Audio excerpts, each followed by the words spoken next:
I'm sorry. Yeah, no, it's okay. Lost track of time. Do you want to switch so you can Call let the her? finance committee meeting to order at Typically, they do it 6:32. like GWAT and Princeton golf ball. In attendance. Committee members, Scarl, Limper, Mari, the mayor, law director, finance director, HR director, economic director, service director, rec director, chief of staff, and guests. On tonight's agenda, we have 5 items. Oh, I'm sorry.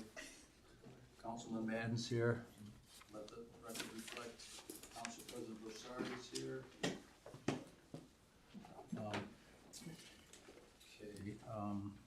We have five items on the agenda. First one being ordinance 2025-116, resolution 2025-118, ordinance 2025-119, ordinance 2025-120, and ordinance 2025-121. So the first one tonight will be ordinance 2025-116, waive the tap-in fees for Forest Commons. An ordinance authorizing the Director of Public Service to waive the collection of sanitary sewer tap-in fees as otherwise required for residential development in Chapter 911 of the Streets, Utilities, and Public Services Code for the 51 residential units comprising property developed to be known as Forest Commons. Mayor will be speaking on behalf of this tonight. Director Upton. Thank you. Thank you. Director Upton, you go Yes, ahead. thank you, Mr. Chairman. The ordinance as contemplated would grant a waiver of the tap-in fees for the homes to be built on the Forest School site. However, after discussions with you, Mr. Chairman, we'd like to ask if this matter be held for today. Thank you. Yes, as you were correct, we spoke yesterday, and I did voice my concern over this waiving of the fees for a developer, in which that I just feel like, and I believe so the rest of the council feels, that we just can't set a precedent of waiving fees as new developers come into our city to do work. We've got an agreement with the schools, and we've done that with them, but moving forward, we'd like to make sure that we get what we have coming for these tap fees. So I appreciate the talk yesterday. Does anybody have any questions from committee? Council? Go ahead, Mr. Maggie. Mr. Upton, just kind of an unrelated question, but tied in with the sanitary sewer. Where is that gonna connect to the current sanitary line in the city? Do you know? There are 2 separate connections, one connecting down Hampton and then one connecting into Stearns. And I believe, Mr. Madden, that was all engineered and already approved by our engineering and everyone else, so. Thank you. Thank you. Seeing no further questions at this time, I'd like to recommend all of council hold this in committee of ordinance 2025-116 and ask for a second. Yeah, I second that we hold this in committee. Okay, all in favor? Aye. Aye. That passes by a vote of 3-0. Second item will be resolution 2025-118, the funding of safe and healthy homes. Mayor, would it be Mr. Upton again? Yes, Mr. Chairman. Thank you. Go ahead, Mr. Upton. Yes, Mr. Chairman, after discussions with you yesterday, the administration is requesting this matter be held in committee. Thank you. Here again, thank you for our meeting yesterday in regards to this. With regard to resolution 2025-118, the safe and healthy home legislation. We talked yesterday, myself, you, and Chief of Staff Byrne. I'd like to see a complete audit for these funds that we paid to CHN. I've gotten a different kind of breakdown over this past year, but never was provided with the total monies. It was just a number of homes, things like that. And I was asking for this since September of '24. I just want to see the dollars. It should include what was approved, what was paid, the reason for the approval, paid administrative fees to CHN, and then maybe a follow-up on each loan that was paid out. And the biggest thing that we had, and we talked about this yesterday, was the forgiveness of the loans. Anybody over 65, that has come into play. There's approximately 16 of those that have been forgiven. It stated in the memo on November 21st, 2025, that all city council got, or received, I should say. So I'd like to see if we can have that by the end of this year, this audit of their ledger. And tonight I'm gonna also see if the finance committee would like to amend tonight's transfer to move those dollars from the line item. So that's all I have on that. Is there any questions from committee? Not for this, I think we could talk about the funding and during the transfer ordinance, so I have questions there. Okay. Director Coffer? Mr. Chair, I just want to clarify, when you say the word audit, these funds were part of the monies that we gave to, per council approval, a lump sum of money to them to manage this project. So it's not I just want. our books. I know, I just want to clarify. Reconciliation. Right, whatever the word is, I just want to see that amount of money I understand, reconciled, that's all. and I will help if we get the information from CFN or CHN. I will be more than happy to help you reconcile that, but I haven't been able to get it either, so. So, yeah, let's just work on hopefully getting that by the end of the year. And see where this all came about the 65 and over being forgiven, because it wasn't in the legislation that we passed back in '22. It's not in the contract that the mayor signed. I'd like to know where that and how that took place for that to happen. So, Mr. Chairman? yes. If I may, the memo that was provided to council, it did not say that if you were 65 or over, you were automatically forgiven. It said if you were 65 and over and qualified for the homestead exemption, which is an income-based threshold by which you qualify, then you were eligible for the forgiveness. The program, as contemplated and presented to council, was always an income-based approach, and that was the genesis for the creation of the program, and we'll be more than happy to provide. Yeah, and I totally understand that. I totally understand what that memo said, but it's not in the legislation, anything about 65 and over, homestead exempt or whatever, and it wasn't in the contract. I'd just like to know how that all came up. Absolutely, Mr. Chair. Why 16 of them now have not been paid back. So, anything else from the committee? Council? Okay, at this time I move to hold resolution 2025-118 and ask for a second. Second. All in favor? Aye. Aye. Aye. Passes 3-0.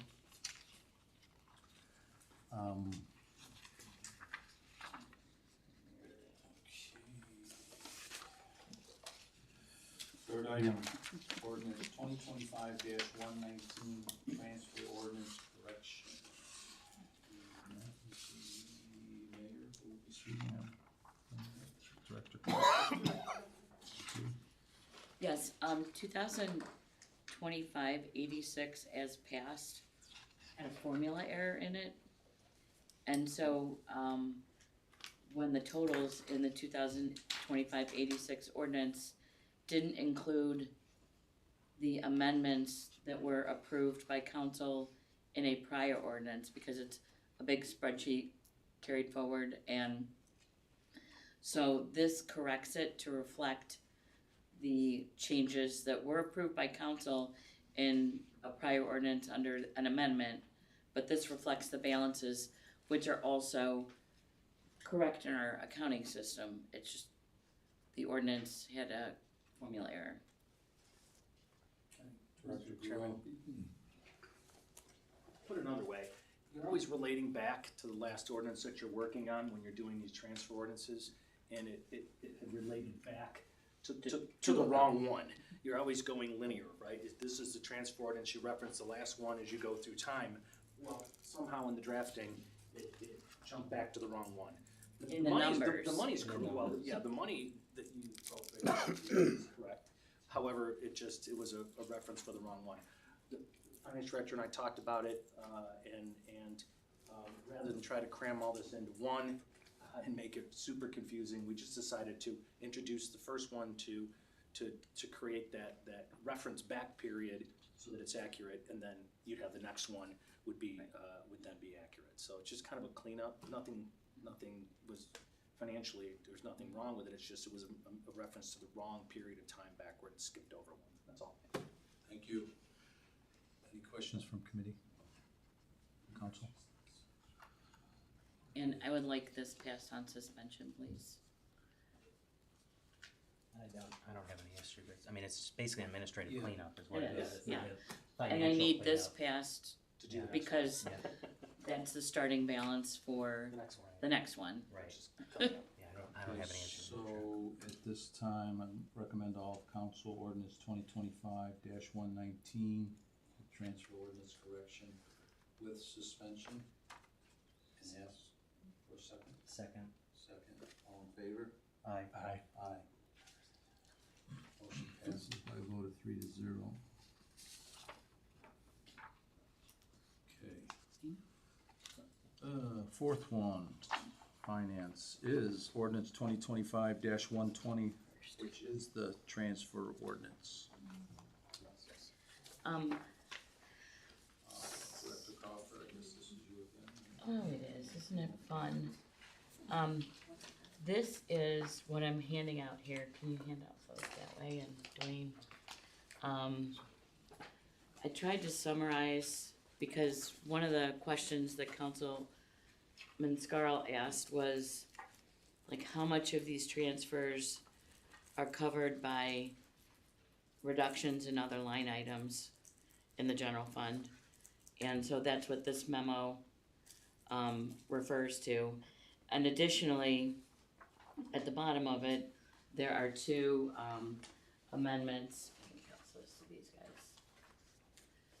Two amendments that are attached that I need amending this ordinance for second reading.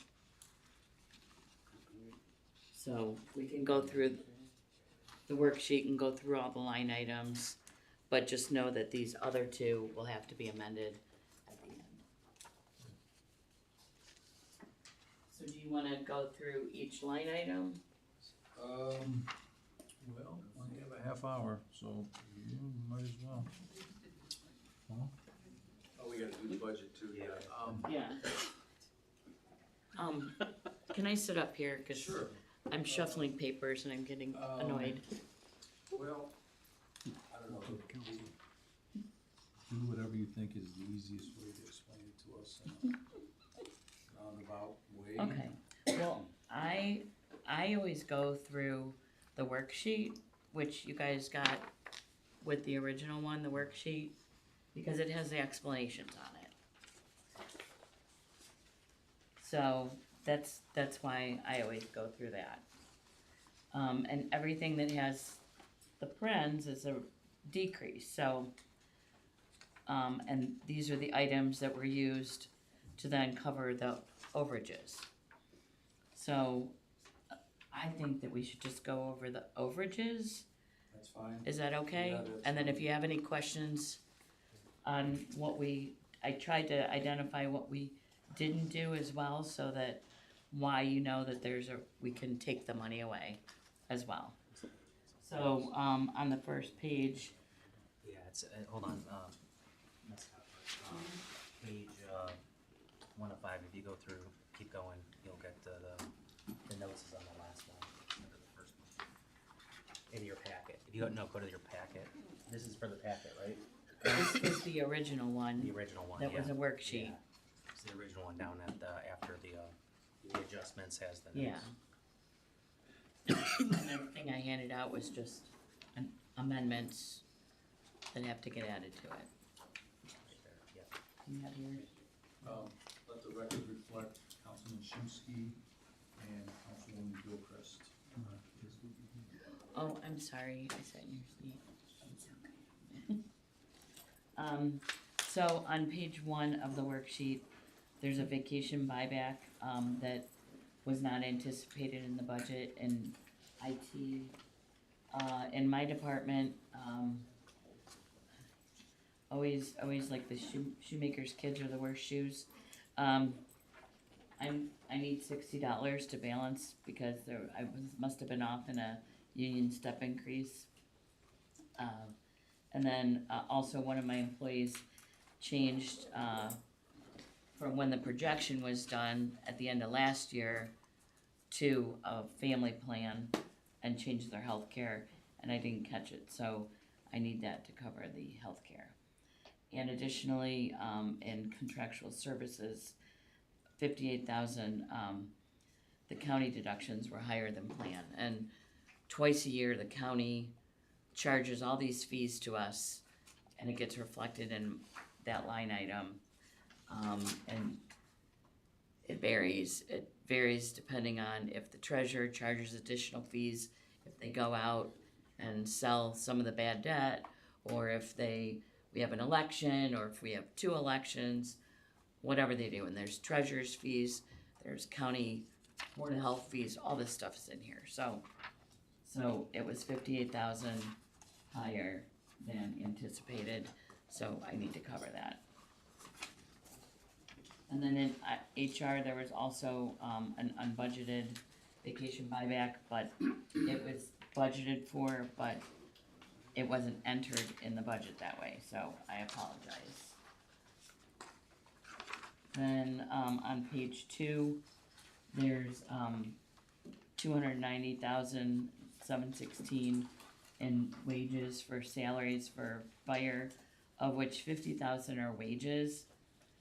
And I did not have time to look at what is causing that overage.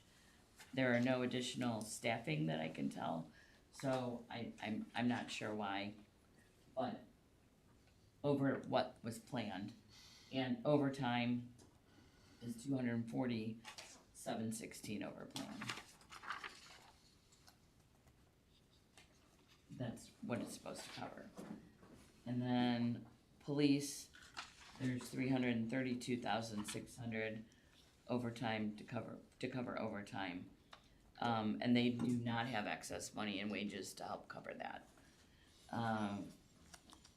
And dispatch is 75,000, and it's really over more, the overtime line item, but they do have money in wages that can help cover some of the overage that they had in overtime.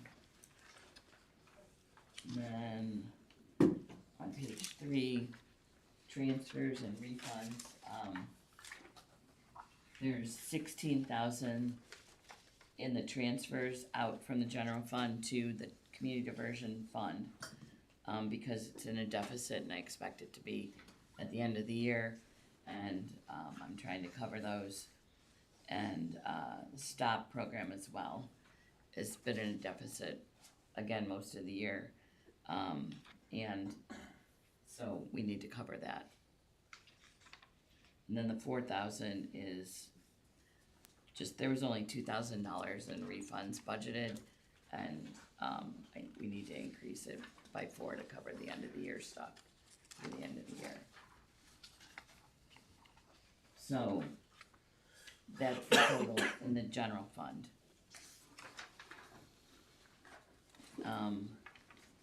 And that's $335,003 of an increase. So in the memo that I sent you, or I gave you tonight, there's, actually, we had 874,903 in expenditures that needed help. But we were able to reduce other expenditures, as we said, of 539,900 in various line items. So that's why we still have to increase the budget by that much. But noting that we have estimated resources that, over and above what the plan is at this point of 1,339,000, so I feel that that more than adequately covers it. And also, I don't believe we're gonna use all the police and dispatch, but that's what I was given, and, I wanted to make sure, I don't know if there's any payout at the end of they usually, if they're over a certain dollar amount, if there's a payout in December, I wanna make sure we have enough, because they can accumulate those balances, and they have worked a lot of overtime.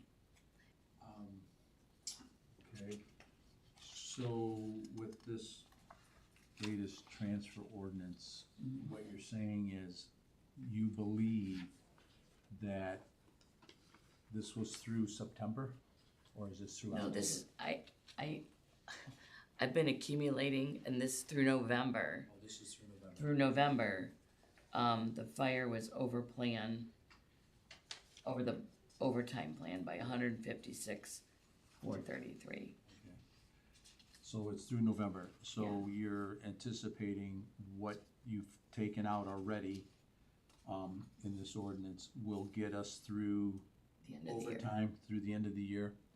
And if it doesn't, we'll have to come back for another transfer ordinance? Correct. Before the end of the year? Correct, but I think there's enough padding in here to I cover mean, it. unless we have some kind of catastrophic. Right, which we could. We don't know yet, Yeah. that's fine, we don't know that, okay. Okay, well, hopefully it covers. Yes. the year. That's all I have. And Mr. Lambert. So you've got community diversion and stop combined. 16,000 was community diversion, and 39 was stop. So I need to be educated a little bit more on stop then. I thought stop was basically a program that would fund itself based on, It has for many years, but it has not covered itself. I think that, it has not been covering itself, and we have looked into it. I think that the mayor has a plan for next year,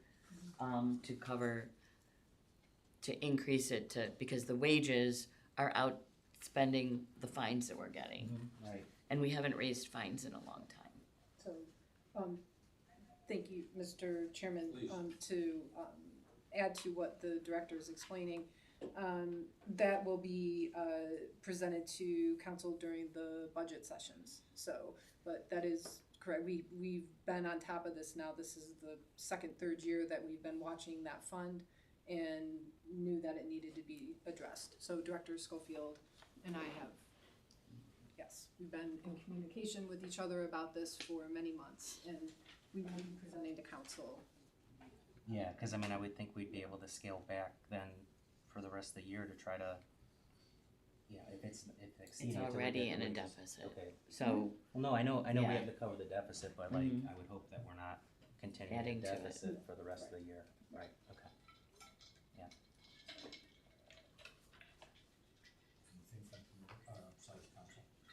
Just Other comment, I just, when we're thinking about what those fees should be, I mean, I think we should try to make sure that this transfer gets clawed back, so to speak, to the right sources as part of it. right, because the whole purpose of stop, Yep. the stop program was that the overtime would cover or the fines would cover the overtime. Yeah. So, Yeah. it maybe, if that Just needs isn't to be happening and staffed. we can't make that happen, then, Just have to step it And appropriate. we will see that new amounts come to council? Oh, yes. Yeah, I mean, council has to approve those and, Absolutely, absolutely, okay. yes. But that'll be brought to you together along with the budget for next year, Okay. so that you see it as a whole. Awesome, thank you. Anything else, Mr. LeVert? No, I think that was the main one. I think there was a couple other like minor ones, but I don't think you care about them. But We care about all of them, but we don't have. yeah, one is forfeitures in the law enforcement trust fund. We had to pay them out, and we got more money than what we're paying out, so that's good. And then, Mr. Chair, then what I gave to you tonight, the amendments to it. And this is as amended, this ordinance. And there are two items. One, on page 2, I think I identified it here. The 18,000 in human resources, the reduction, it was supposed to be in contractual services, not materials and supplies.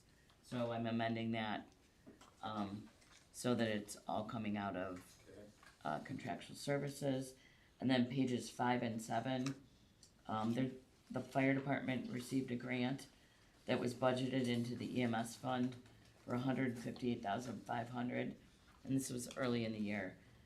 And, but recently it was determined to be a federal pass-through grant, so it needs to be accounted for in the federal grant fund. So I'm taking it out of the EMS fund and putting it into the federal grant fund. And that's just a formality of. Correct. The way Yes. it came in, okay. Is this ordinance on suspension? Yes, so if you can amend it and suspend it, yes. And obviously you'll pass 119 first and then 120, so that's good. Yeah. Okay. Yep. Okay, so, at this time, I'd like to recommend all council ordinance 2025-120, the transfer ordinance with suspension and the 2 amendments. And ask for a second. Second. All in favor? Aye. Aye. Passes by a vote of 3-0.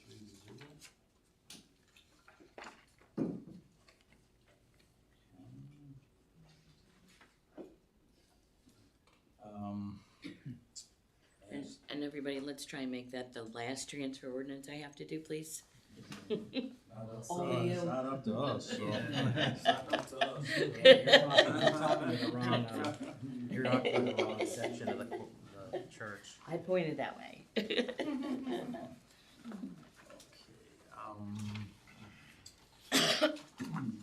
Last item is going to be ordinance 2025-121, the temporary appropriations for Fund 26. And I believe, Mayor, that'll be finance director again.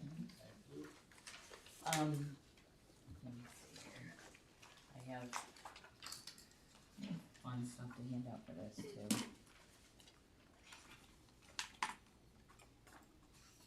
Pass them out that way. Yes.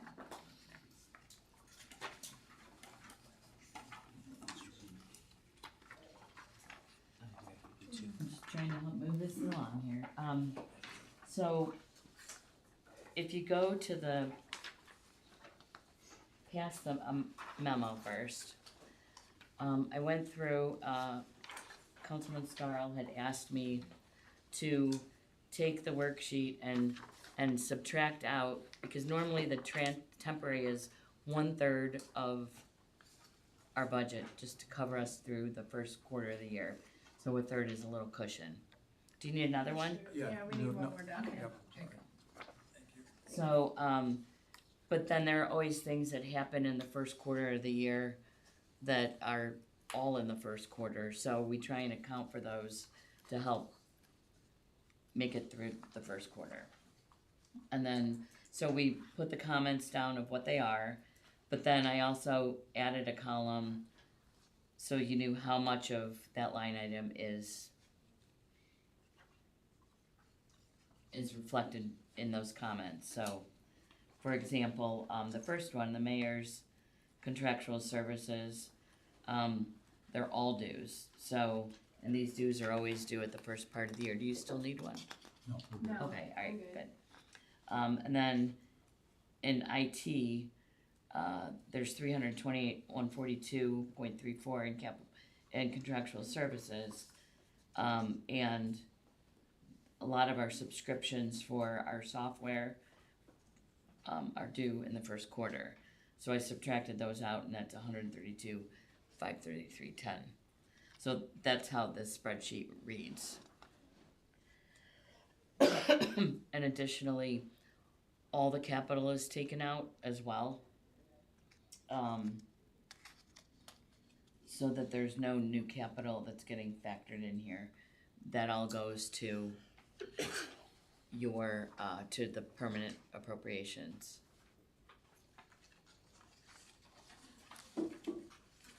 So, a lot of them are software and subscriptions.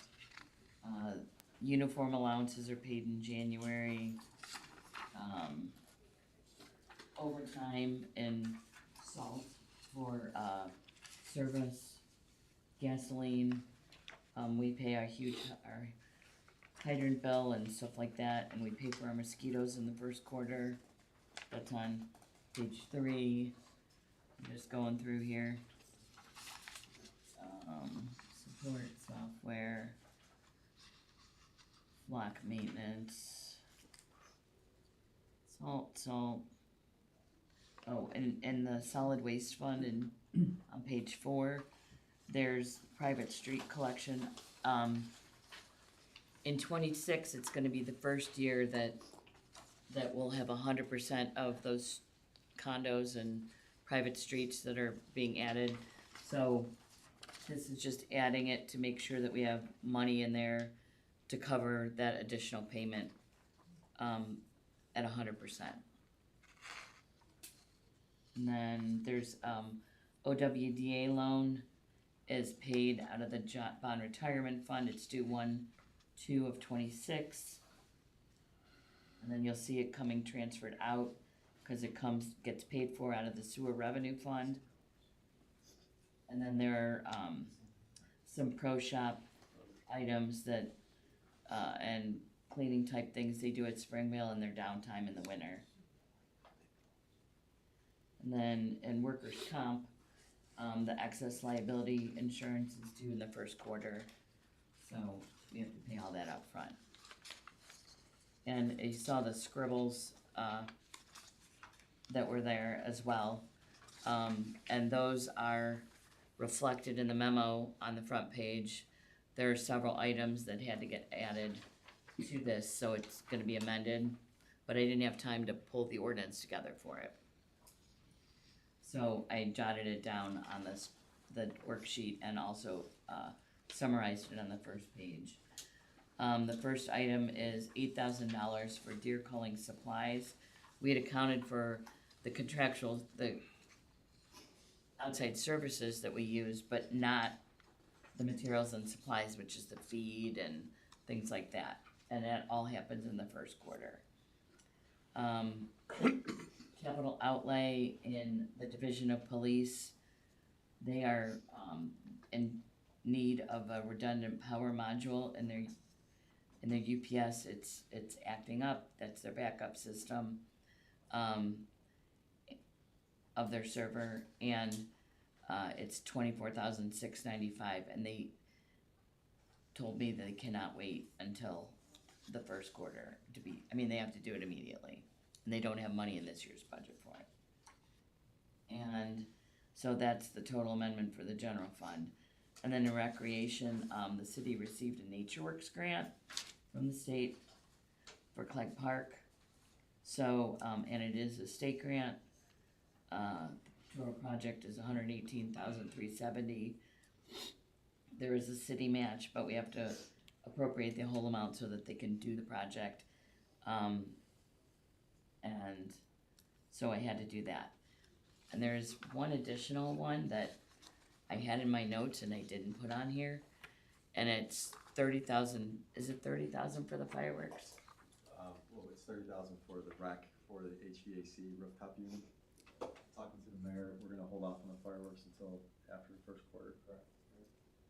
But the 3 that you're talking about for my. Oh, I don't remember the HVAC one. Yeah.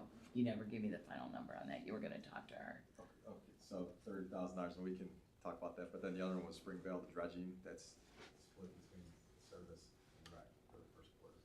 For the pond and lake and the pond, so that's Okay, $50,000. it's 25 and 25. Correct, yeah. That happens every year. Yeah, no, I remember that, but so that's, So I have gonna to, be that'll be just 4 amendments then? Cause you have 3 and then we're just adding the dredging, or we added the HVAC dredging too? and, I don't know about the HVAC, I'm sorry. Yes, the HVAC, Mr. Chair, is for the back field house locker room units. We need to add another rooftop unit as part of the renovation that's going on there, so we can open that facility. So that would be $30,000. We talked about it, but I did not confirm with you after the mayor and I spoke. I apologize. And it's just a piece of equipment, it's not, Correct. It's it's a structure or anything like It's that? the rooftop unit and the Okay. ductwork that goes with it. Alright, then that can go to the Yeah. regular appropriations. Director Kearney, did you have a comment? We don't do dredging every year, but we had to do an extra year in a row because we're doing one place, 2 spots we never do, we don't usually do. I remember we've It's done it. usually every other year. And Green here was on the same page with that, we thought it was something new, so. And that's split between rec and service? It's split between rec and the permanent improvement street and storm fund. Streets. Cause it's a stormwater channel. It looks like a pond, Okay, so but it's not. that is now 5 amendments, correct? Year 3, year, and then Yeah. these 2. Mhm. Okay. Any other? No, if you have any questions, you guys can ask me on any of it. I know I went through it quickly, Yeah, but no, I've heard most of it from you before, so I'm good. Anything else from committee? Is there a way we could get, the list again of all the software vendors, or get that broken down a little bit more? Yeah, in our contracts. can we, do you want it before this passes, or No. for can we the- do it in the yeah, we can do it in the appropriation? Okay. appropriation. That's, It is listed in the detailed budget, but it's a lot, right? yeah, it's a lot. I get it. Well, and I also wanna look at it because I am interested also to see, I know we did a lot of work to try to consolidate certain things, but wanted to see just in general, where are there opportunities? So like, when he presents it, that's really the frame of reference I'm looking for, is like, where are we, where are things rising higher than maybe expected? Because that's what happens, is they start increasing at higher rates after we had them for a few years, so just curious where he's thinking there's opportunities, and then is there a way we could, if there's ways to budget some of those that would be long-term savings, that's the lens I'm looking at that from.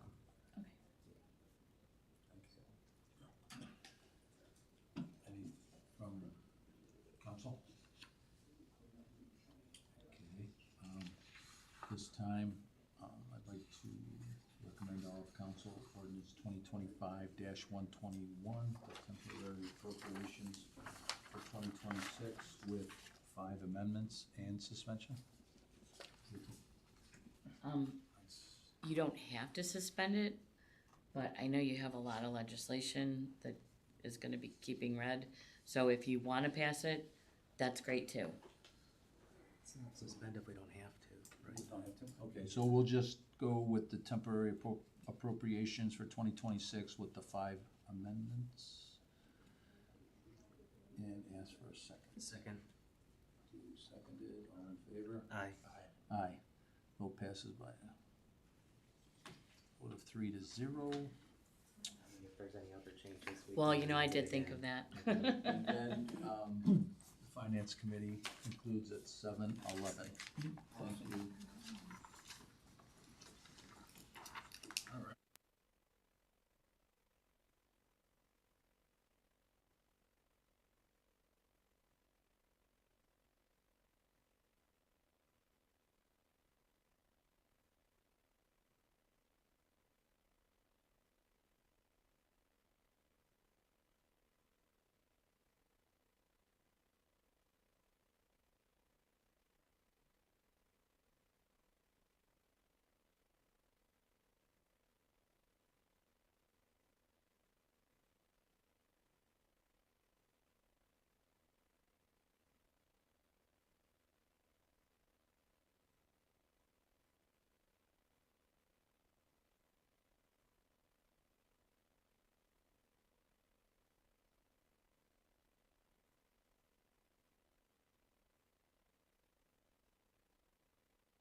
You good, Mary? All right. Okay. I'd like to start the Building Zoning Development Committee meeting on the 25th of November, 2025. We're in the caucus room at 7:17 p.m.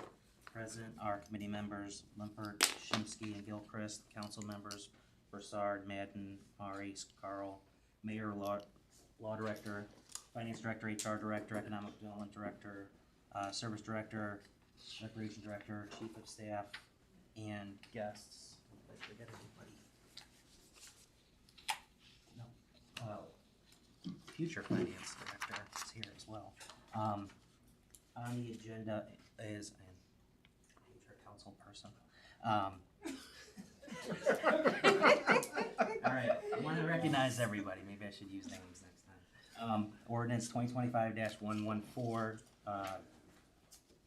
Resolution 2025-114, SOQ zoning code audit, Resolution 2025-115, SOQ school site planning, and Ordinance 2025-92, which is the repeal and replace chapter 1119, and I'll get into more details on that in a moment. So first, let's start with 2025-114, to solicit statements of qualifications for professional services for an audit of the city of Olmsted zoning code. Mr. Upton, go ahead. Thank you, Mr. Chairman, and thank you for the conversation a few days ago in which we kind of came to the agreement that this is best held and talked about during the permanent budget process in the end of the first quarter of this year. So this time, we asked this matter be held in committee. Yeah, thank you, Mr. Upton. Yeah, I thought it was a good dialogue, and I do think that we should be able to flesh out this with the rest of the budget items and move forward with cleaning up the zoning code. If there are any questions from committee? Okay, at this time, I'd like a motion to hold 2025-114 in committee and ask for a second. Second. All those in favor? Aye. Motion passes 3-0. Next on the agenda is Resolution 2025-115, which, after I get through all the zoning pages, is a resolution authorizing Director of Economic Community Development to solicit statements of qualifications, which actually known as SOQs, for qualified redevelopment firms to facilitate the redevelopment of Pine, Maple, and Chestnut school property sites, and further authorize the mayor, following approval of the Board of Control, to enter into a contract upon review and selection of SOQs. Mr. Upton, go ahead. Yes, thank you. The title of the ordinance is a bit, I don't want to say misleading, that's not the right word. The intent of the ordinance, I should say, is not that we are soliciting redevelopment firms. I believe early on Friday morning, I sent over to the clerk and to the copy of the SOQ for all of council to review. What this ordinance would allow the administration to do is to solicit statements of qualifications for firms to help with the redevelopment planning of the three sites. The firm would help us create a site plan that would be grounded in sound neighborhood planning principles that focuses on quality of place, connectivity with existing neighborhoods, and existing conditions that may limit the redevelopment of such sites, such as existing infrastructure, conditions of the soils, presence of wetlands, and other environmental concerns. In addition, the firms would be responsible for creating a site plan that is financially feasible. What that means is that when you get to the bottom of the analysis, the redevelopment pencils out without any need for public subsidy. So it's creating a plan that works with the existing conditions, that meets the market, and is financially feasible. So we're not creating a plan that has no chance to be built, right? In addition, the chosen team will be responsible for robust community engagement over the next year, all of 2026, to include community meetings with the neighborhoods that surround the Pine, Maple, and Chestnut schools, so that they are a part of the process throughout the process, and you know, they could help us kind of co-create these site plans. The deliverables that we would want to see is a site plan for each of the 3 school sites, so both Pine, Maple, and Chestnut, looking at it holistically, to show us the number of units that could fit on the sites, the type of units that work best with the sites.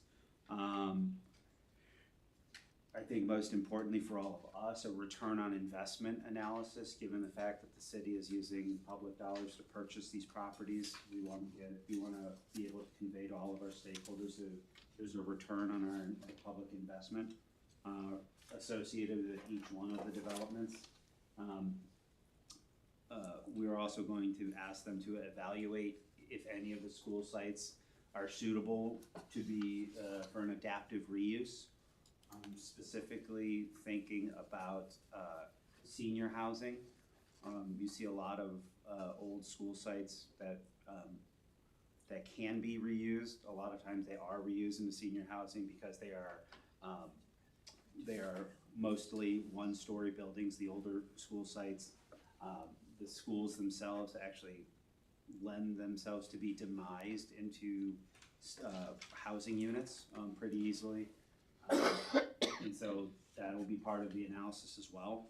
And we would also want them to analyze if any of the sites would be competitive for outside funding, such as the Welcome Home Ohio program, the Ohio Housing Accelerator Fund, and any other Ohio Housing Finance Agency, Department of Development, or Federal Home Loan Bank funding programs.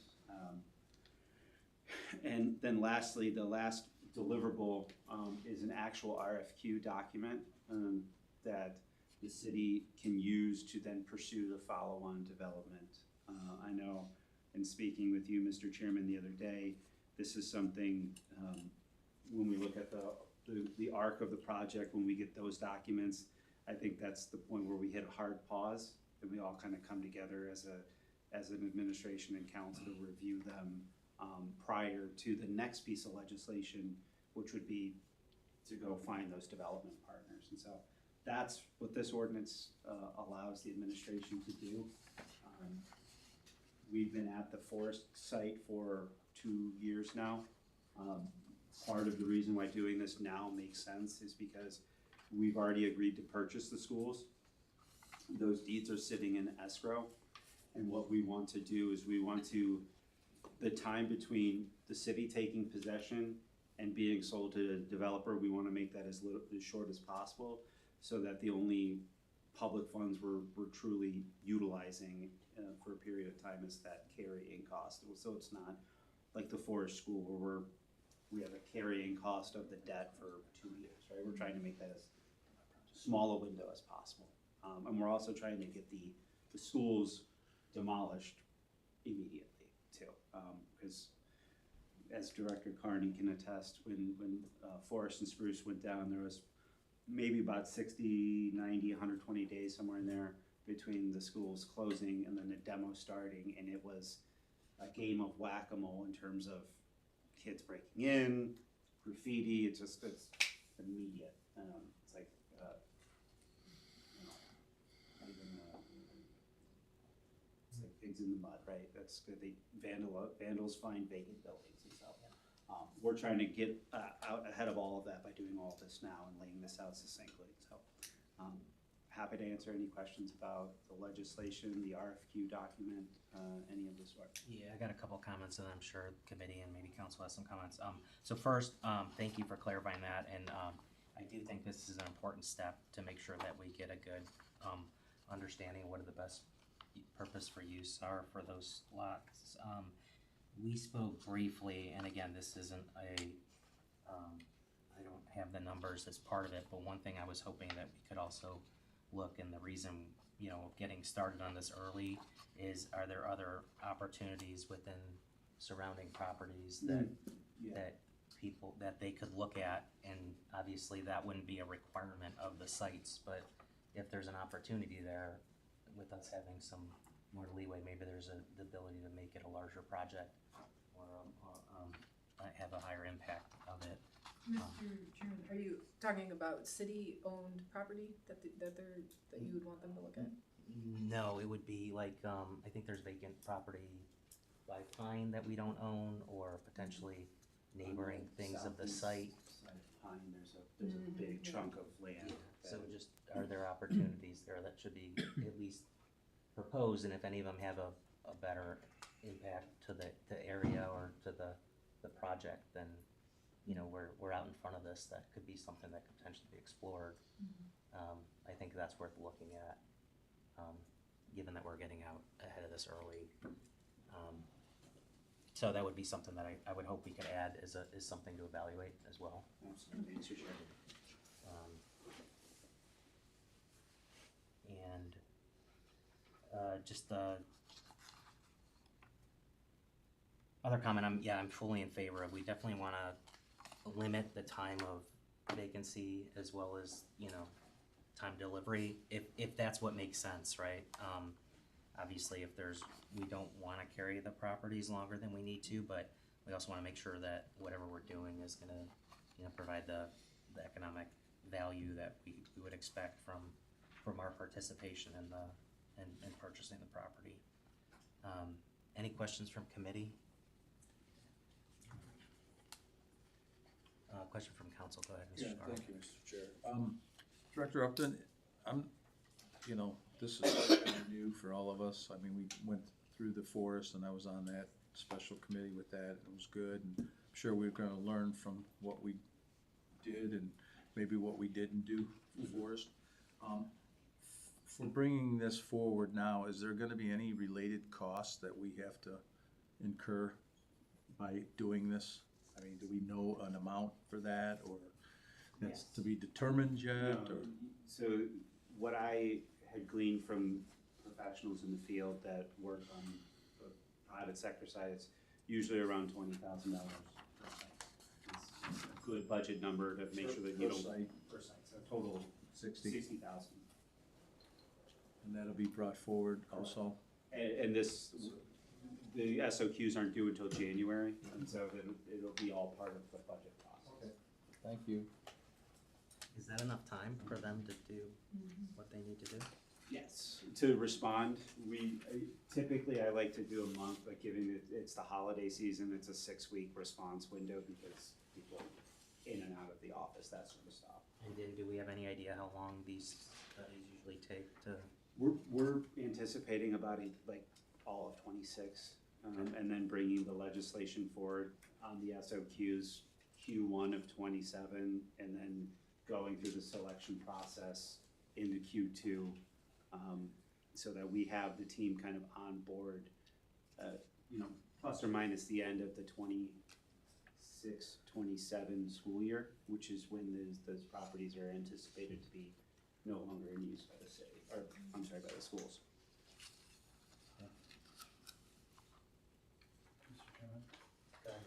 Thank you. I kind of pride myself on putting together legislation that accurately represents what it is that the wishes of the administration are trying to achieve. Clearly, for some reason, this did not hit the mark. Would you like me to clarify, based on Mr. Upton's comments, this legislation to the extent that it needs to be tweaked to be consistent with what his stated scope is? I would very much appreciate that. Just to clean it up, it's. Yeah, I would very much appreciate that. I interpret it more as the back end SOQs for development versus the initial step of the request that I had. That's how I had seen Well, it. you effectively wrote it that way.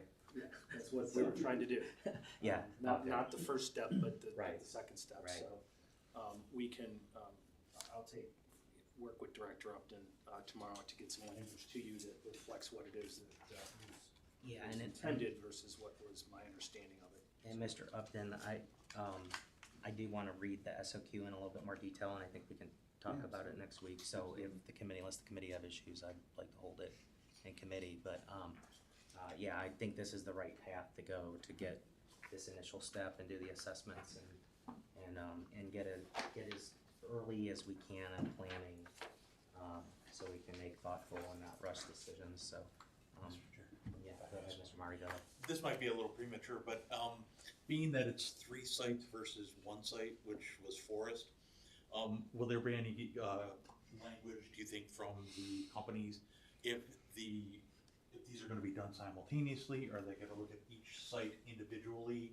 I mean, I don't know that there's an answer to that, but it was something I thought of, because they are 3 distinct different communities.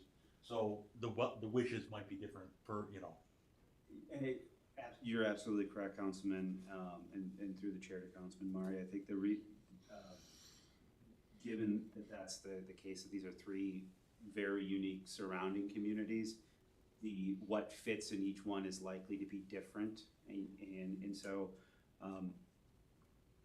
we wanna take this a 30,000-foot view because we did the housing analysis, and we wanna make sure that we, since we're steering the ship, are able to fill the gaps in the housing market through all 3 projects and taking a global view. And so the end product that Director Guerrero talked about, it's likely that it might be company A over here, company B over here, and company C over here doing 3 different projects.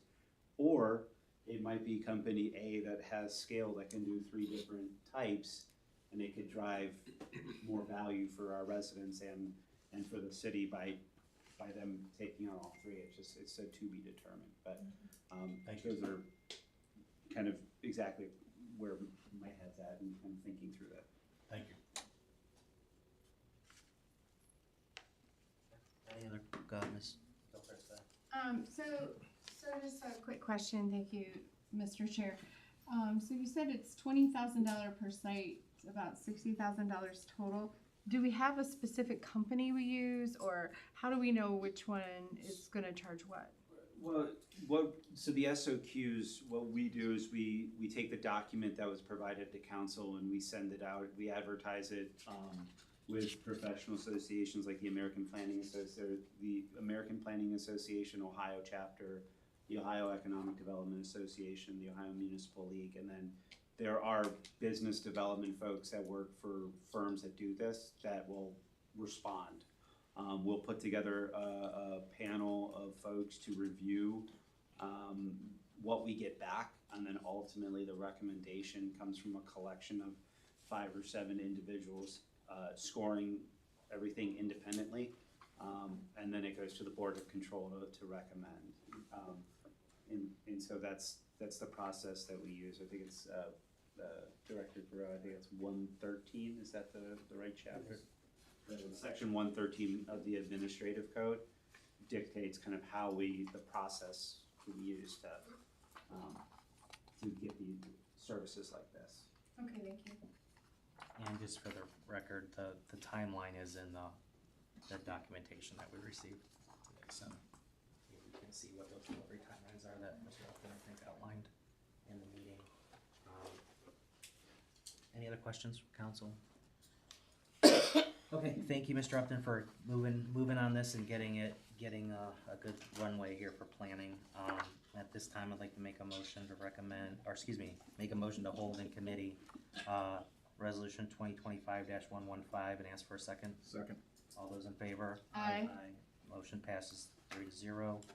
And then last on the agenda, ordinance 2025-92, which is to repeal chapter 1119. And Mr. Upton, if you wanna go ahead and talk about this, I think we talked a little bit about this, and let me read it really quick.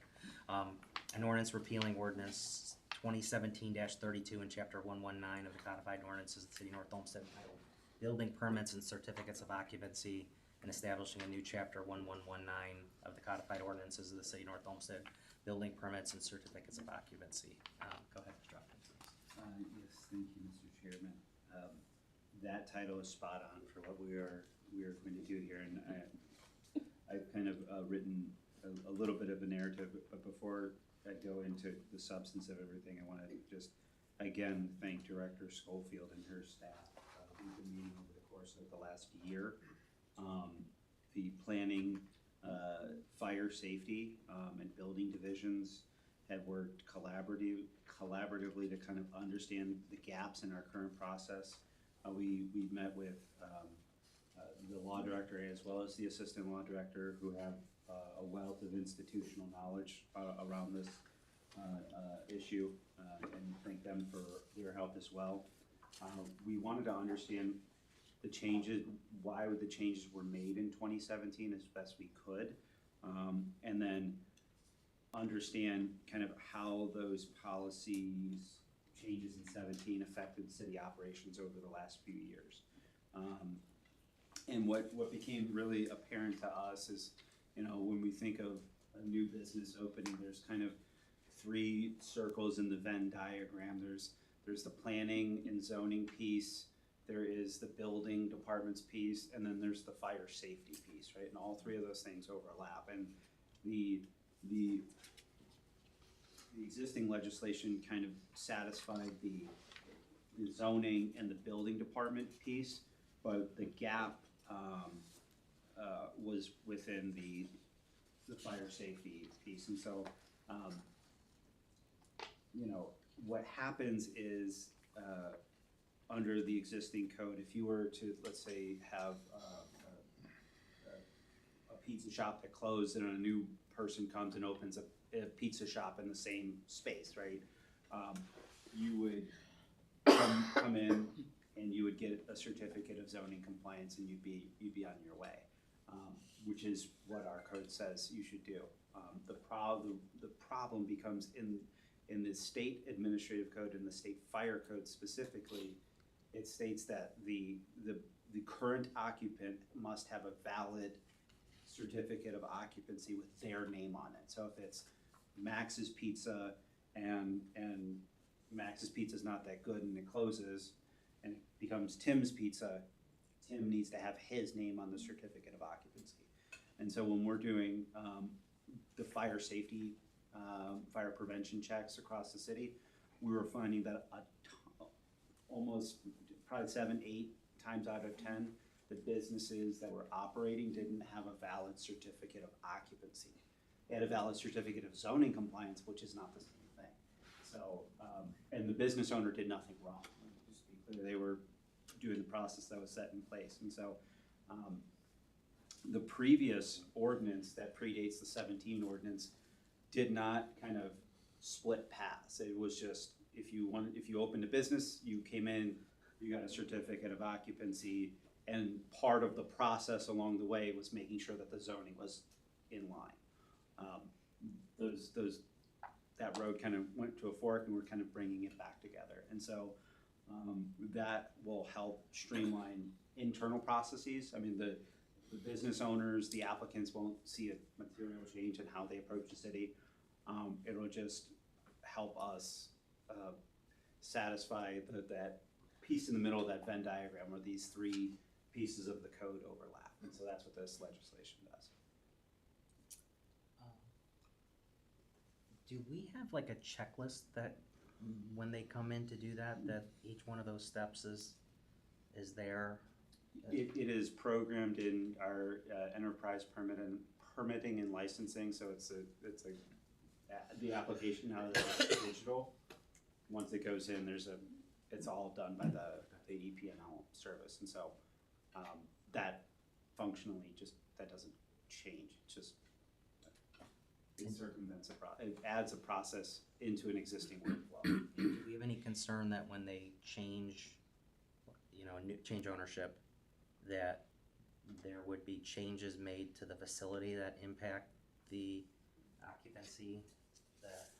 Yeah, that's a big concern, because like if you take a building that is an open air restaurant and you turn it into like a shared barber space shop, and you add demising walls and add hallways and that sort of thing, the ingress and egress, it changes, right?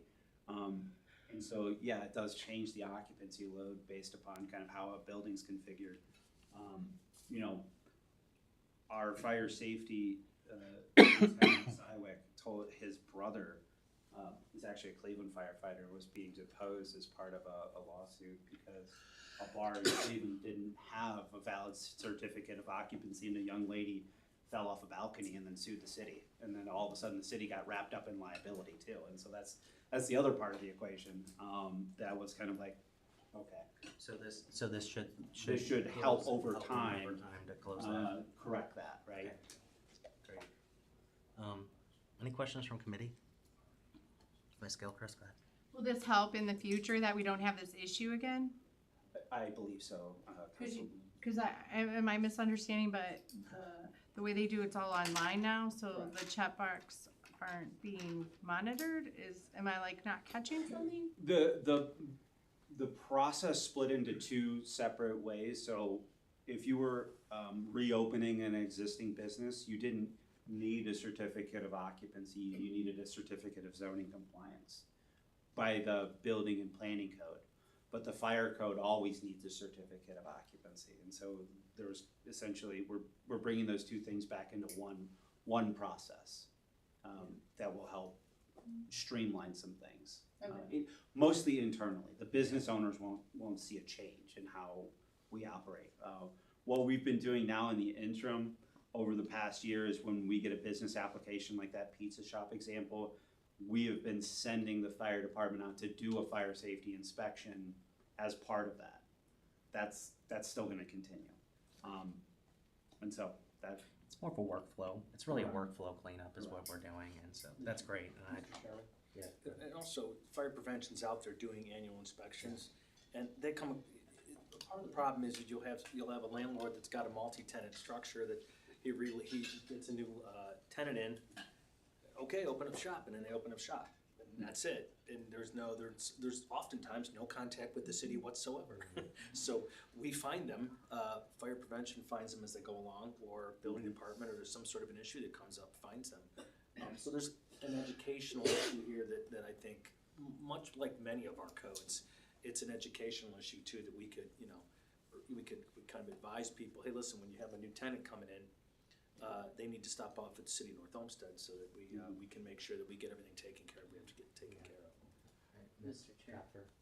The other aspect is that we oftentimes don't know that new tenants go in and a certificate of occupancy makes them come here, and then we can make sure they're registered for RETA, and they're paying, because, a lot of larger companies don't realize that the municipal code exists, so they don't even think about it, so it's Those are two win-win. endless games of whack-a-mole. No, I get it.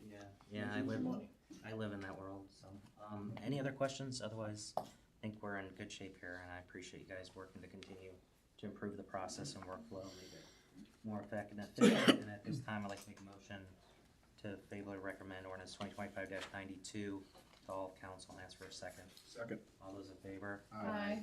Motion passes 3-0. And I will conclude the Building Zone Development Committee meeting at 7:45 p.m.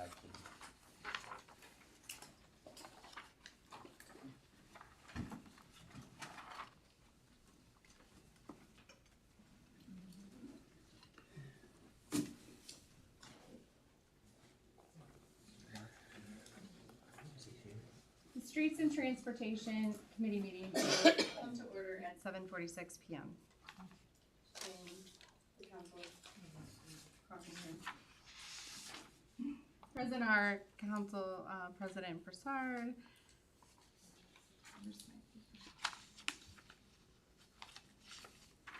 There we go. Committee members, Gilchrist and Madden. Council members, Limpert, Murray, Scarl, and Shipsky. The mayor, the law director, finance director, HR director, economic director, service director, recreation director, chief of staff, the city engineer, and guests. The purpose of today's meeting is to discuss resolution 2025-107, streets resurfacing bid, 2025-108, crack sealing bid, 2025-109, pavement marking bid, and ordinance 2025-117, LPA ODOT agreement. Let's start with Resolution 2025-107, a resolution authorizing the city engineer to advertise for bids for the award of a contract to provide asphalt resurfacing and related repairs upon city streets as detailed in the specifications on file with the city engineer, and authorizing the mayor, following approval of the Board of Control, to contract for the same with the lowest and best bidder. Mayor Jones, would you like to speak to this? Thank you. Director Upton, and then our city engineer, Jeff Larski, is here to address your committee as well. Wonderful, thank you.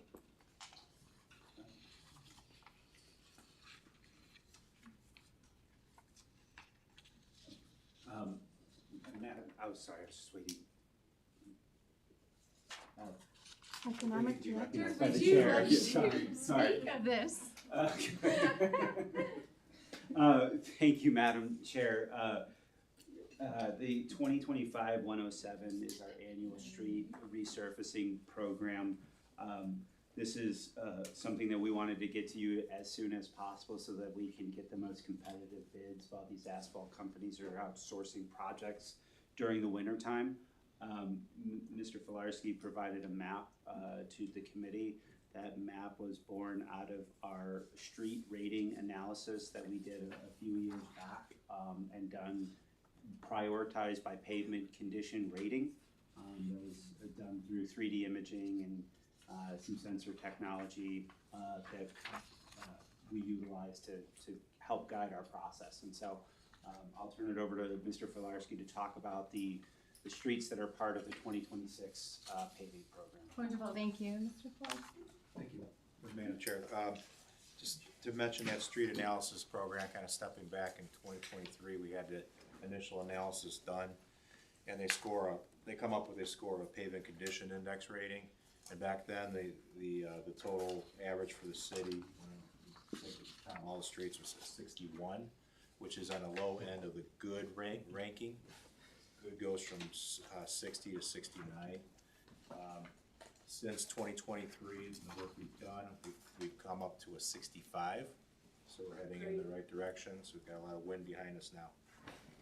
So this is moving forward using that method, which is a objective method, not a subjective method, because we're using the various parameters in the analysis. We've come up with a list of roads for this year.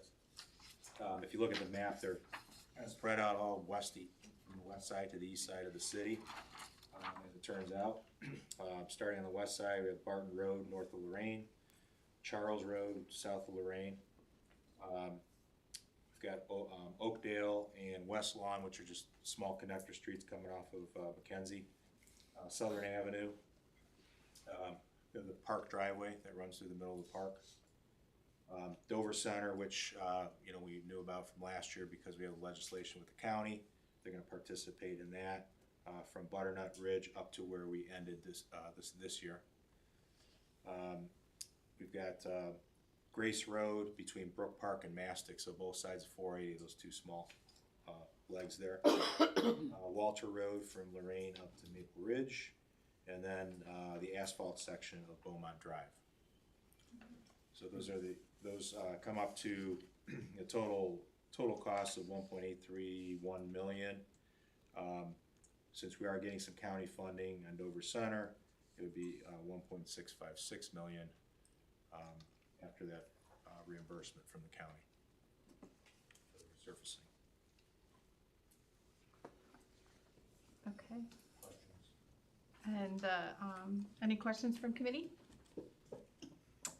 Any questions from council? Thank you, Madam Chair. This can be to you, Mr. Filarski, or our service director. The current Lorraine Road to Mill with the gas replacement. Over to, I'm sorry, from Lorraine, Dover to Mill with the gas replacement. I've taken numerous calls of that patch job, and is there anything gonna be done to make that better until we get to it next year? Are we forcing them to do a better job of what they're doing on the patching? It's horrendous over there. Yeah, so I think what you're seeing there is temporary So they'll provide permanent pavement repairs per details that they have to follow. And the asphalt companies start closing pretty quickly. Do you think that's gonna happen as soon as the job's done? It'll be happening, yes, after they have the main in, they will, and test it. I think they're pretty much right at the connection now, right past the So- mill there. They will most likely bring concrete all the way up and not use any asphalt, which is fine, we allow them to do that. Okay. Chris, last time when they did it 2 years ago before this valve failed, they did it and they did it right. It's right, going right into winter like it was, not like it is now. And they made it right. Enbridge did, so. And it's just, they're redoing what they did 2 years ago. Thank God we didn't. Do the other He knew it was part. gonna happen, that's why he didn't do that part this year. You waited till next year to do it. You're very smart, Mr. Fuller. Thank you. Any other questions, Councilman Lambert? Thank you. Have we aligned the timing between Lorraine Road and the Dover portion of this? Like, how are those gonna look? Are those gonna be done at different times? No, they're gonna overlap. And we have notes in the ODOT plans stating that there's gotta be coordination between the two contractors. And we'll do the same in our Dover Center plans. Do we know how long that's gonna cause a big problem at Dover, obviously, when both are being so do we have any idea how long it usually takes to do like resurfacing of just the Dover portion of it? The Dover portion is like 45 to 60 days. Okay.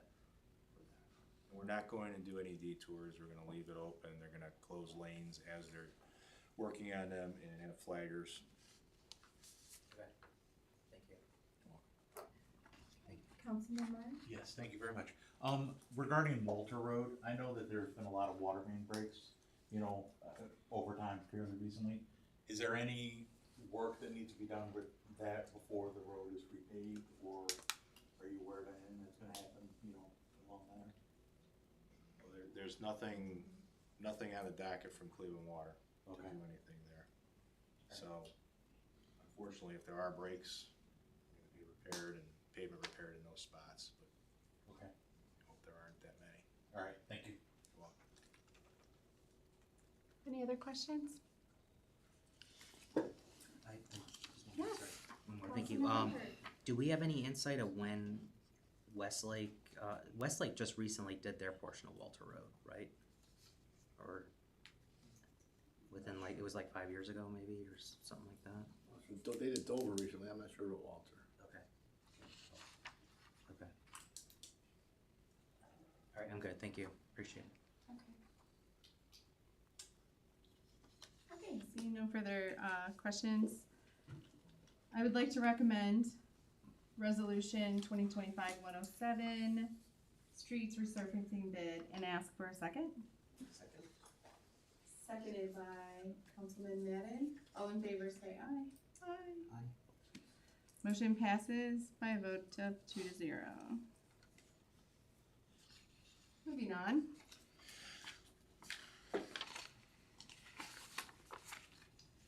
To Resolution 2025-108, a resolution authorizing the city engineer to advertise for bids for crack sealing on various streets in the city as per specifications on file in his office, and authorizing the mayor to enter into a contract for the same after Board of Control approval.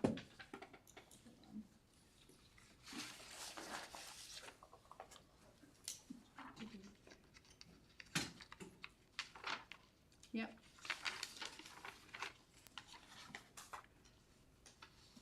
Mr. Filarski, would you like to speak of this? Thank you, Madam Chair. This is our annual program. We did not do this last year, but picking up again this year.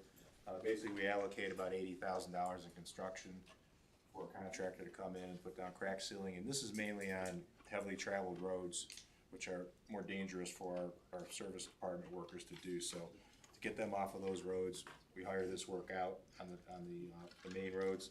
And we're gonna concentrate on the concrete section, the Stearns Road, north of Lorraine, and then the concrete section of Clay Road, south of Lorraine. So we'll just start and use up that funding until it runs out. and complete what we can. Okay. Is there a map for that as well? No, I don't have a map prepared for that. Okay. Apologize. Okay. Is it just those two streets that are being At done? this time, yeah, I think we'll use all that up on those 2 streets. Okay, all right. Any questions from committee? Any questions from council? Okay. Seeing none, I would like to recommend resolution 2025-107. 108, sorry, 108, thank you. To council and ask for a second. Second. Seconded by Councilman Madden, all in favor say aye. Aye. Aye. Motion passes by a vote of 2-0.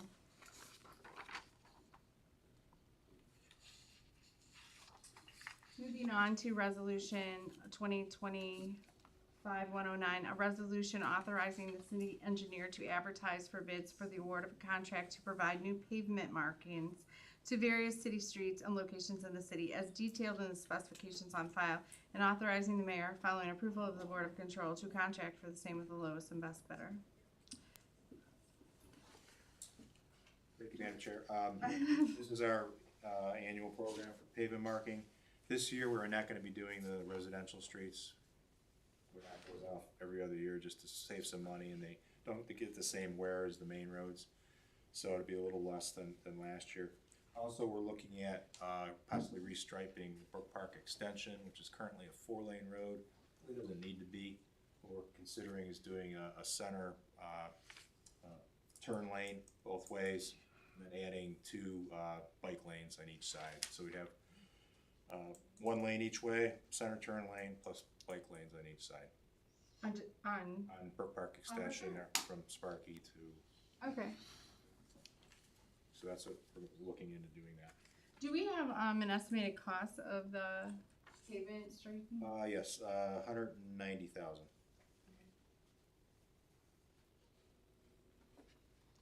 Right. Are we gonna go with the same company that we did?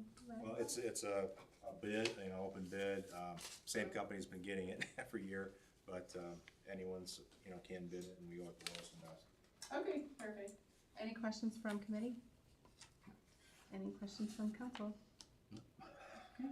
Seeing none, I would like to recommend resolution 2025-109 to council and ask for a second. Second. Seconded by Councilman Madden. All in favor say aye. Aye. Aye. Motion passes by a vote of 2-0.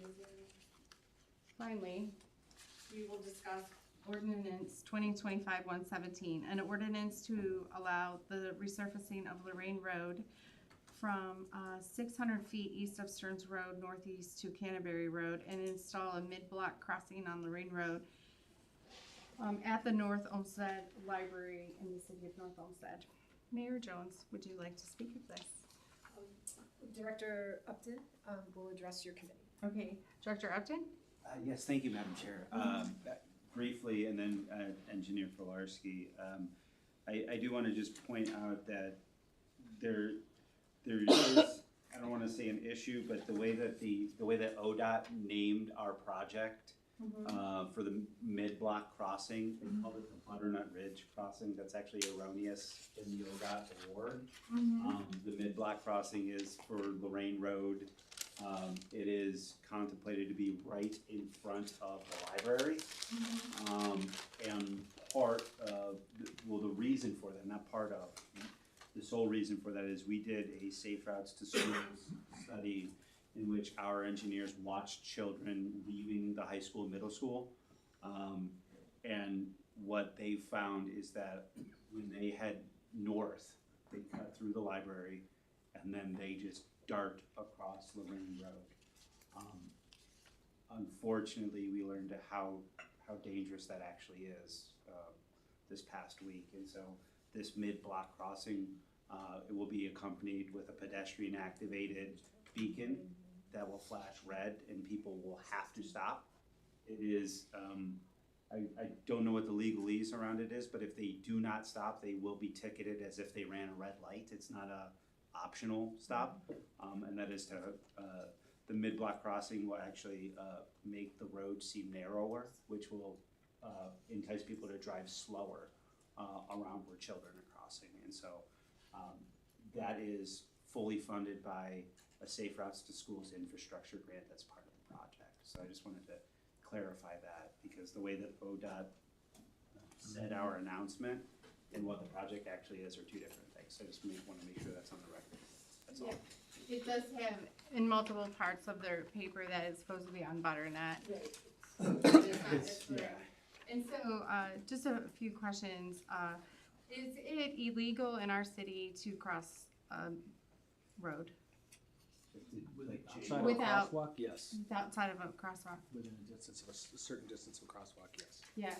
And do we ever put a police officer out there to ticket children who are crossing the road? Just curious. Not to my knowledge, Madam Chair. Each year, Madam Chair, I do that list of crimes that we have in North Olmsted, and I can look to see if we have any crosswalk violations for adults. Children I won't be able to do, though. I'm not seeing a lot of those coming through, but Just curious. yeah, we get a lot of mid crossings from adults too. Do we? Okay. Yeah. All right. Any questions from committee? No. Any questions from council? No? Okay.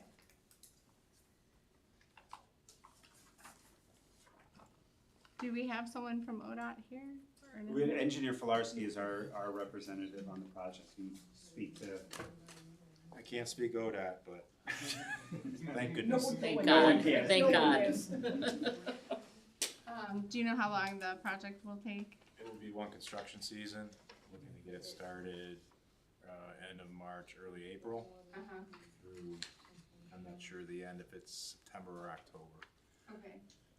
So will this be activated by like a buzzer or something? Will somebody have to hit Oh, something? for the crossing? Yeah. Yes, there's a button, it'll be similar to the one that we just installed on Clay Road North.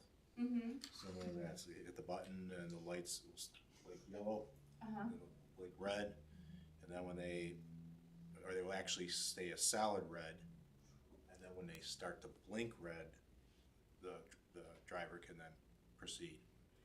Okay. So- So, will there be like some kind of thing so people know when they can cross? Like it'll say cross when. Yeah, I think there is some instructional signs for that, and I'm not sure if it got out for the Clay Road one, but there are some public education, a paper that basically states what can be done. Okay. How you handle those type of signals. Okay.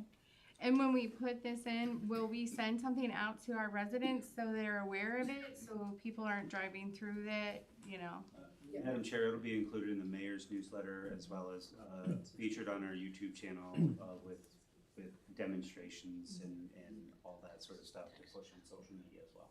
Okay, okay. Councilman Murray? Yes, just a comment.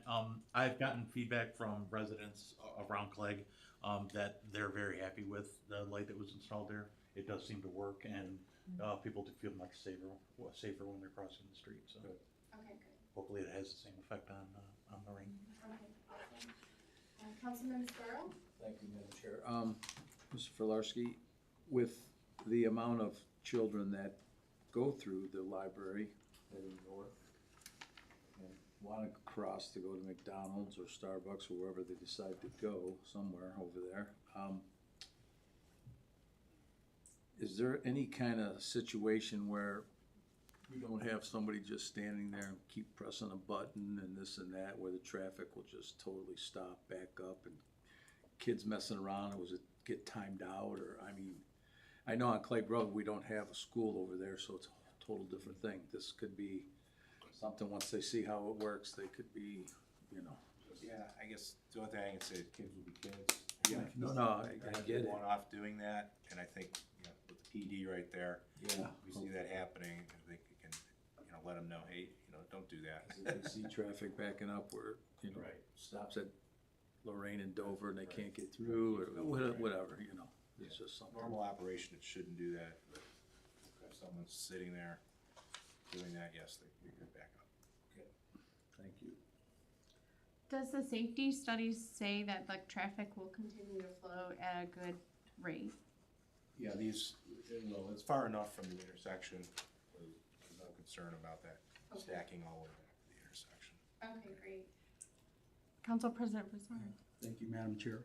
It really not a question, more just an observation. I'm glad to hear that there will be education in place for our residents, but it's really not the residents that I'm worried about. It's the other 20 to 30,000 non-residents passing through our city on a daily basis. So, you know, maybe between now and construction, we can, everybody just, nothing is off limits. We can try and figure out how we address that. I don't have any great ideas off the top of my head, but I know that I travel a lot for my day job, and things like that jump out at me all the time when I'm in a rental car and I'm in an unfamiliar city. So it'll be no different for everybody passing through our city. Councilman Murray. Thank you. And this is just another comment. I was just thinking this might be an opportunity to partner with the schools to do like an education with students so they know what's coming. Yeah. And Councilman Murray, to your point, during the Safe Routes to Schools project, Amy Rutledge, the communications director, helped us leverage the school's text messaging capabilities to the parents to get the word out, and we'll continue to partner with Ms. Rutledge and the school district on that. Thank you. One more question. This won't be just for during school hours, though. It will be It'll be for 24/7. Madam Any Chair. pedestrian. Okay, okay. Any other questions? Seeing none. I would like to recommend ordinance 2025-117 to council and ask for a second. Second. Seconded by Councilman Madden. All in favor, say aye. Aye. Aye. Motion passes with a vote of 2-0. And the Streets and Transportation Committee meeting ends at 8:10 p.m. Thank you.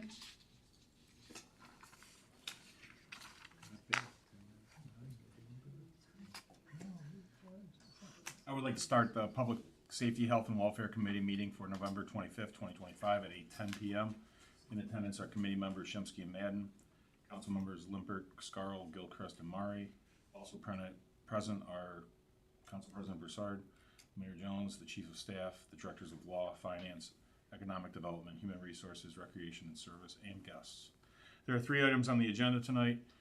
Resolutions 106, 111, and 112. Mayor Jones, any particular order you'd like to go in? Let's start at 106, yeah. All right. The first item is Resolution 2025-106, a resolution authorizing the mayor to purchase a Cummins diesel generator for Fire Station 1 through the Sourcewell Cooperative Purchase Program at a cost of $119,699. Mayor Jones, who would you like to speak on this? I will, on behalf of Director Schofield, who is ill this evening, Mr. Chairman. The diesel generator for Fire Station 1 was approved in the 2025 budget. We looked into all different kind of backup generator systems as we were directed by the Safety Committee last year to do so, including solar. Solar was just too expensive and would only provide backup power for up to 2 hours. And so that was rejected due to the cost and the physical limitations that obviously the fire station demands as far as that goes. Natural gas was looked into with the cost of the generator itself being a little less costly than a diesel generator, but Fire Station 1 infrastructure will not support a natural gas generator without changes. That would then make it extremely costly to switch from diesel to natural gas. Propane was mentioned to the architect and engineers at the time as a potential option, but was dismissed by them as not being a viable option. And diesel was determined to be the most cost-effective and a reliable backup source of power, and easily refueled by our own service department versus being reliant on an external contractor to refuel.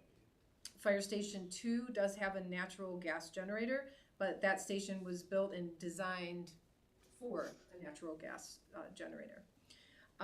It was also indicated that the propane tank needed to supply a generator of this size would be enormous compared to the tanks that you might see outside of a residential home. And it was indicated that the tank would be in an area that could create additional issues with its location and the limited area where it could be placed. So that size was just too big, any place they tried to put it around Fire Station 1. Is that it? Okay. Did that answer your question, Mr. Chairman? Question, is this the original to the fire station? Do we know that? The generator that is there right now? Existing, yes. Yes. So this is the first change out? And that building's reasonably pretty old, isn't it? Reasonably old. 30 plus? 94. Not old for people. It was built in 1994. Yeah, do you have any questions from committee? Just a question about the, I know this is a new plan using Sourcewell for bidding. Are we still doing regular bidding like we have in the past, or are we exclusively gonna channel our bid requests through Sourcewell for? Well, we would be using Sourcewell, Mr. Chairman, to the councilman, the same way that we would do any type of public bidding for under a certain amount of money. So we could go to the state bid list. Sourcewell offers us the ability to look beyond the state of Ohio for additional prices. So yes, we will constantly be doing both to make sure that we're getting the best price on items. Or publicly bidding as well. Yes, It's, depending on. right, what you're looking at. Any questions from the rest of council?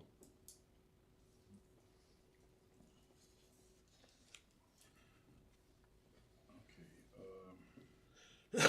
I move to favorably recommend resolution 2025-106 and ask for a second. Second. All in favor? Aye. All opposed? Passes 2-0. The second item on the agenda is resolution 2025-111, a resolution authorizing the purchase and installation of a replacement video surveillance system server for Technology Install Partners LLC at a cost of $12,043.29, and further authorizing the mayor to execute all documents necessary to make the purchase and declaring an emergency. Mayor Jones, is this you? Thank you, Mr. Chairman. This purchase was approved in the 2025 budget. The video surveillance computer, it's a replacement computer. So the current surveillance server computer is over 5 years old, and like any other computer, it is at its scheduled time to be replaced. The new computer will be faster and will have more storage. We are not replacing any of the cabling or cameras that feed into this camera server.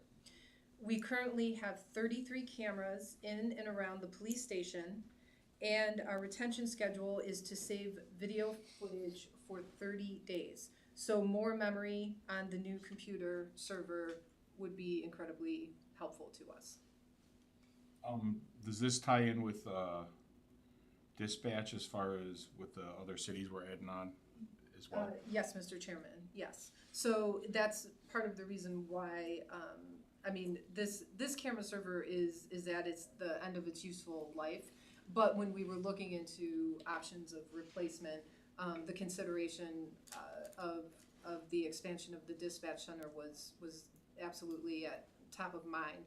And as I know council knows, but for our guests as well, when we have cities that are ported over now that we are responsible for dispatch for, we are monitoring their camera systems outside of their police station. So for example, Fairview Park, we're monitoring those cameras, as Councilman Madden well knows in his past experience.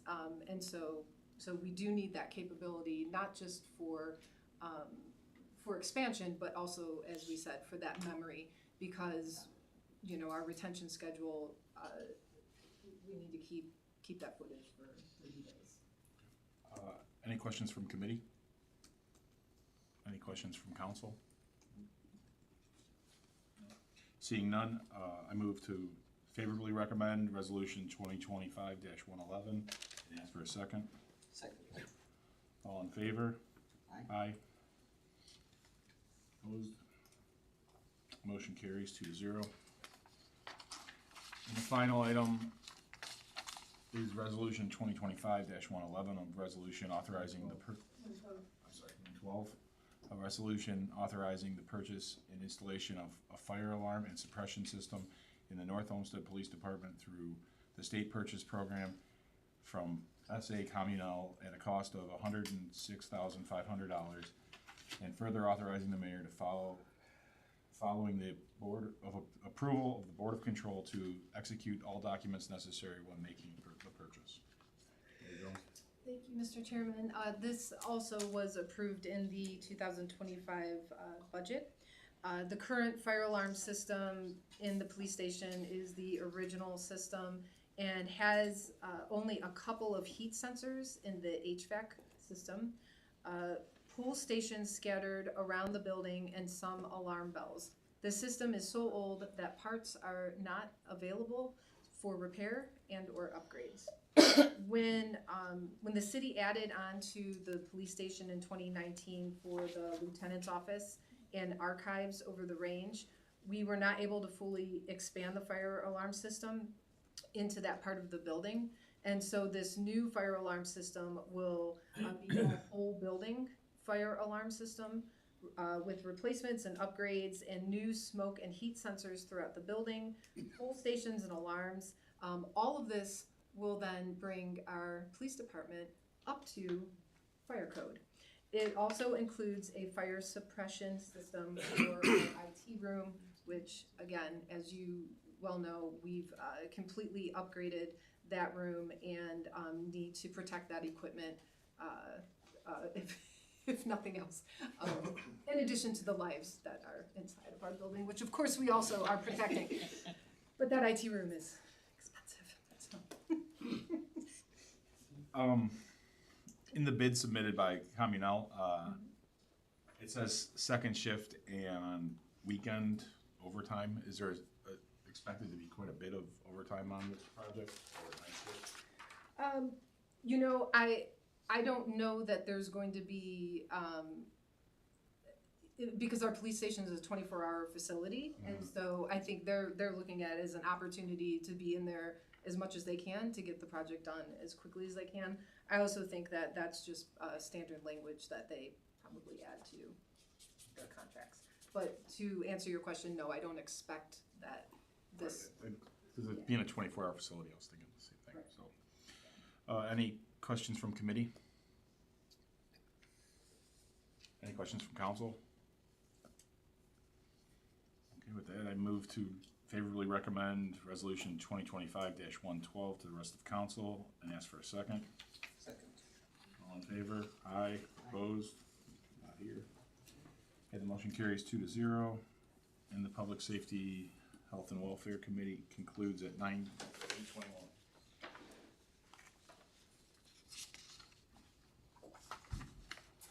And I will begin the Environmental Control Committee meeting at 8:21. Present are Council President Broussard, committee members Madden, Murray, and Scarl, Councilwoman Gilchrist, Lippert, and Chipsky, Mayor, Law Director, Finance Director, HR Director, Economic Development, Service Director, Recreation Director, Chief of Staff, City Engineer, and guests. On the agenda tonight are Resolution 2025-105 and 2025-113. Starting with 2025-105, which is a resolution authorizing the Director of Economic and Community Development to advertise for bids for the award of a contract to construct the Spruce Stormwater Wetlands Basin Project in accordance with the plans and specifications on file with the city engineer. Yeah, Director Upton and then, City Engineer Filarski. Mr. Upton. Thank you, Mr. Chairman. I just wanted to provide some background information and ask Mr. Filarski to fill council in to the technical capabilities of this basin. If you'll remember, a few years ago, my department was successful in securing $892,000 from county, from the Cuyahoga County District 1 ARPA program.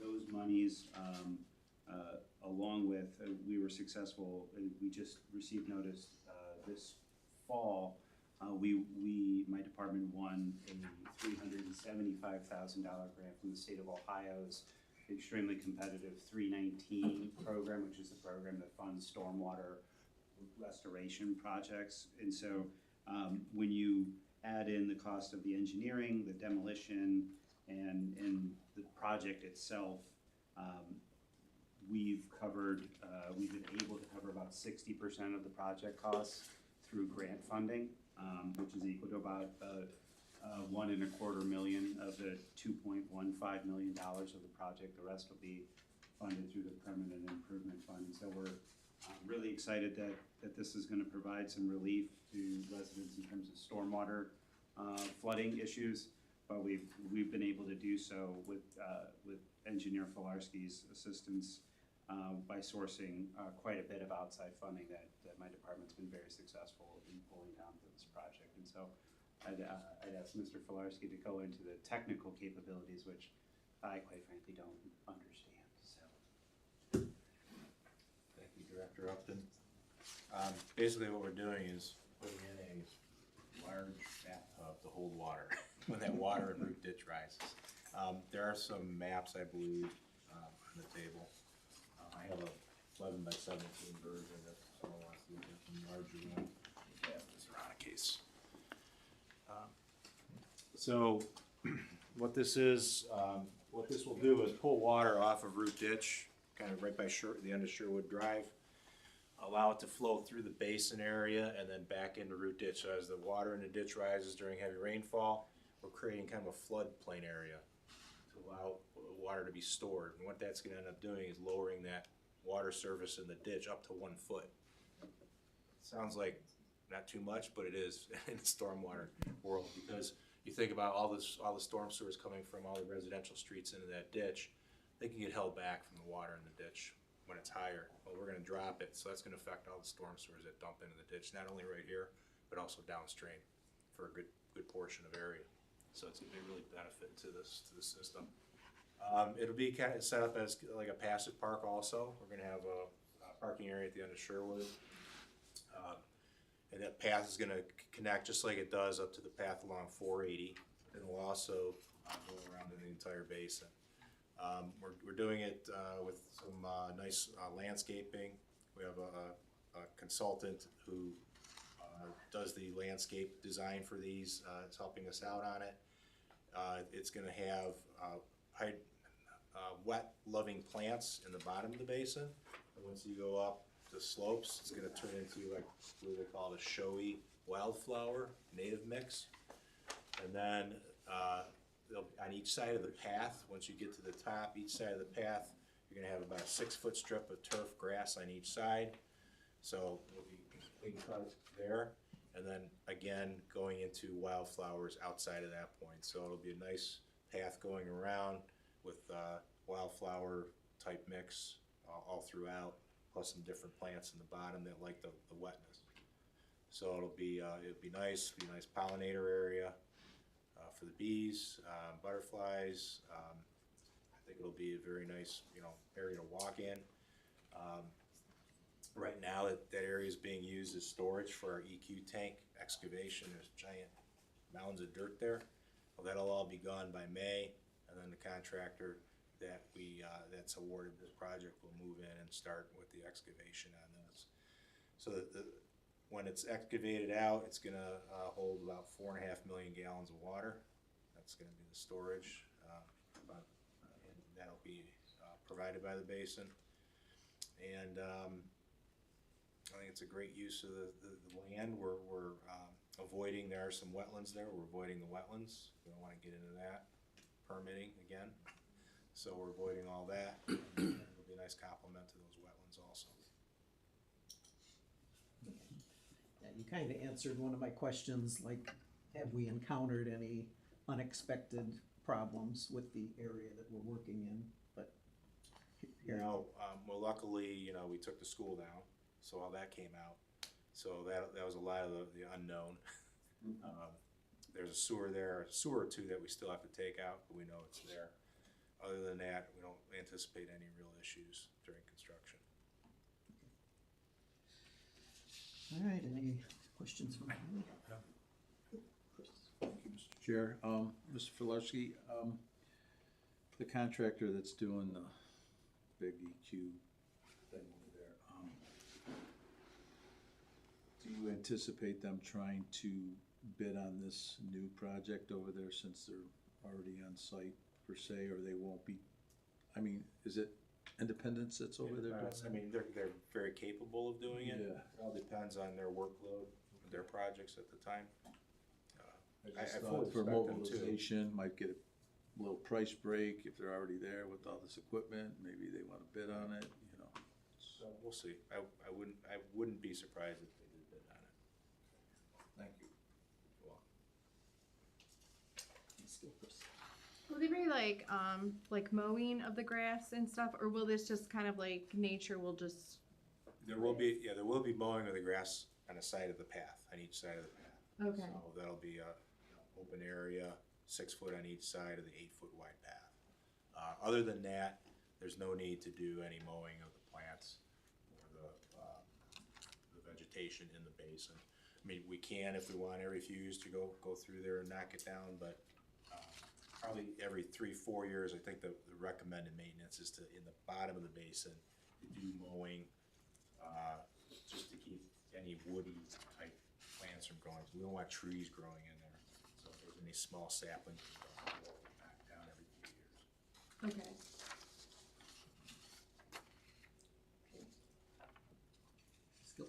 Will the plants that we're putting in here, are they gonna be like native plants to Ohio? Yes, they're and, all. like attract like bees and butterflies and all that? Yes, there's I don't know how large it is. Oh, also we're planting 65 trees also. But the grass mix, the explanation, showy native wildflower and grass mix, that's all the yellow area you see on this drawing, Yeah. which is basically the upper areas. It's non-wetland areas outside the proposed turf grass. It's a showy wildflower and grass mix. Low maintenance ground cover. And then, so that's kind of the stuff you see in this picture here, like a purple coneflower type mix. And the wildlife mix in the basin is specially formulated to negate the need for mowing and include some flowering species to improve the aesthetics in the bottom of the basin. Sorry, one more question. Okay, great.